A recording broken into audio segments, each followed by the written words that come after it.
Mamma mia, salut les amis et bienvenue dans cette vidéo numéro 9.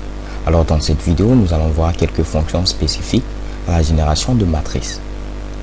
Nous allons commencer par la fonction rand qui nous permet tout simplement de générer une matrice aléatoire.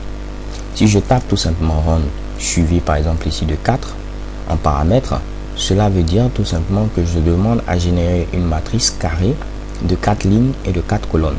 Donc lorsque je valide avec la touche entrée, automatiquement j'ai une matrice de 4 lignes et de 4 colonnes et l'ensemble des valeurs sont des valeurs tout simplement aléatoires. Si je veux par exemple une matrice de 3 lignes et 2 colonnes composée de valeurs aléatoires, donc je mets ici 3 pour dire 3 lignes, 2 pour dire 2 colonnes et je valide avec la touche entrée. Automatiquement j'ai une matrice composée de 3 lignes, 2 colonnes et l'ensemble des valeurs sont des valeurs aléatoires. Voyons voir également une autre fonction, c'est la fonction once. Cette fonction tout simplement nous permet de pouvoir générer une matrice unitaire. Qu'est-ce qu'une matrice unitaire? Une matrice unitaire, c'est tout simplement une matrice qui est composée uniquement de 1. Donc si je mets ici 11, 4, je valide avec la touche entrée, automatiquement vous pouvez voir j'ai une matrice carrée de 4 lignes et de 4 colonnes plutôt, composée uniquement de 1. Si je veux également une matrice unitaire de 3 lignes et de 5 colonnes, je valide avec la touche entrée et chez Kebam, j'ai ma matrice unitaire de 3 lignes et de 5 colonnes.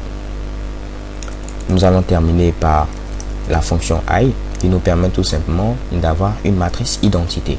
Une matrice identité, c'est une matrice où tous les éléments qui sont situés sur la diagonale principale sont égaux à 1 et tous les autres éléments sont égaux à 0.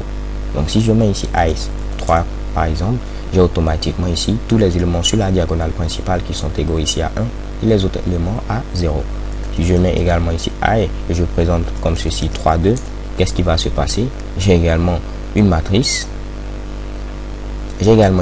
identité où sur la diagonale principale les éléments sont égaux à 1, par contre tous les autres éléments sont égaux ici à 0.